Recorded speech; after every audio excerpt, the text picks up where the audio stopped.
किसी ने बड़े कमाल की लाइन कही है कि मुझे देख कर मुंह मत फेरना साहब, मुझे उसी ने गरीब बनाया है जिसने तुम्हें अमीर बनाया है। हाय दोस्तों, नमस्कार, आदाब। आप सबके लिए एक छोटी सी खूबसूरत सी कहानी, एक गरीब पिता और उसकी बेटी की। एक गरीब पिता अपने बिटिया के साथ में एक महंगे होटल में पहुंचा। अपने शहर के जो सबसे महंगा होटल था वहां पे पहुंचा। फटे पुराने कपड़े उस व्यक्ति ने पहने हुए थे और जो उसकी बेटी थी वो स्कूल ड्रेस में आई हुई थी, क्योंकि स्कूल से सीधा उसे होटल लेके आया था। जब अंदर पहुंचे तो वेटर ने पूछा कि सर, क्या खाना पसंद करेंगे, आपका ऑर्डर बता दीजिए। तो उस व्यक्ति ने कहा कि आप मेरी बेटी के लिए एक प्लेट पाव भाजी लेके आ जाइए।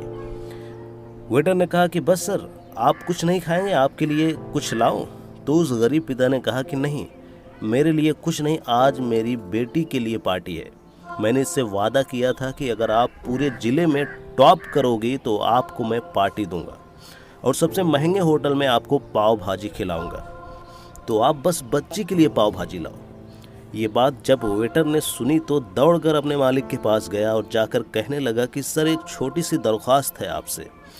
आप मेरी सैलरी में से पैसा काट लेना, लेकिन आज मैं चाहता हूं कि जो बच्ची वहां टेबल पे बैठी है अपने पिता के साथ में, उसके पिता को भी एक प्लेट पाव भाजी खिलाई जाए, क्योंकि उस बच्ची ने पूरे ज़िले में टॉप किया है। गरीब पिता है, ज़्यादा पैसे नहीं होंगे शायद, इसलिए कह रहे हैं कि सिर्फ बच्ची के लिए ले आओ, और मैं चाहता हूं कि मेरी तरफ से उन अंकल जी को भी खिलाई जाए।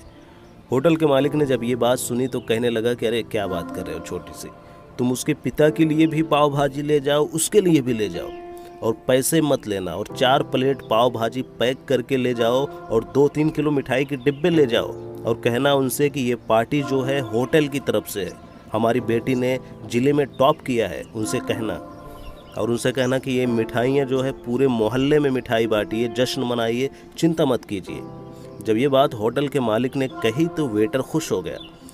उसने कहा कि वाह, क्या बात है, कितने अच्छे मालिक के यहाँ मैं नौकरी कर रहा हूँ, कितना अच्छा बंदा है, दिलदार बंदा है। वो लेकर पहुंचा 2 प्लेट पाव भाजी तो गरीब पिता चौंक गया। उसने कहा ये क्या भाई, मैंने तो एक ही प्लेट पाव भाजी मंगाई थी, मेरे पास पैसे नहीं हैं। वेटर ने कहा अरे सर, शर्मिंदा मत कीजिए, हमारी तरफ से आपकी बेटी ने, यूं समझ लीजिए कि हमारी बेटी ने टॉप किया है, ये हमारी तरफ से। ये मिठाई के डिब्बे और 3-4 प्लेट पाव भाजी एक्स्ट्रा पैक कर दिए हैं, आप घर लेके जाइएगा, जश्न मनाइएगा। पिता और पुत्री खुश हो गए। कई साल इस बात को बीत गए। कई सालों के बाद में वो बेटी जो थी यूपीएससी की तैयारी करके कलेक्टर बन चुकी थी। किस्मत थी, ऊपर वाले का करिश्मा था कि उसी शहर में उसका आना हुआ, वहीं कलेक्टर बनी। तो उसने सूचना पहुंचा दी उस होटल में कि मैं आने वाली हूँ लंच करने के लिए। होटल के सभी लोग खुश थे कि हमारे होटल में कलेक्टर मैम आने वाली है। होटल का जो मालिक था उसने पूरा होटल सजवा दिया कि मैम आने वाली हैं, कलेक्टर साहिबा आ रही हैं। गांव में ये बात फैल गई, पूरे कस्बे में ये बात फैल गई। कस्बे में जितने लोग थे सब पहुंच गए कलेक्टर साहिबा से मिलने के लिए। कलेक्टर पहुंची अपने साथ में अपने पिता को लेके। होटल के मालिक को ये तो समझ नहीं आ रहा था कि इन्हें लगा कि कोई होगा।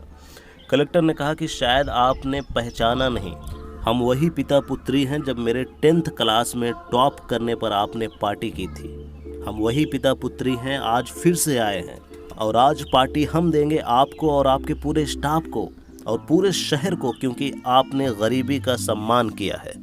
आपने उस दिन जो पार्टी दी, उस पार्टी ने और आपने मुझे हौसला दिया। उसके बाद मुझे लगा कि मुझ में और हिम्मत आई, और मुझे लगा कि मुझे और ऊंचाई तक पहुंचना है, कितनी और बड़ी मंजिल को छूना है।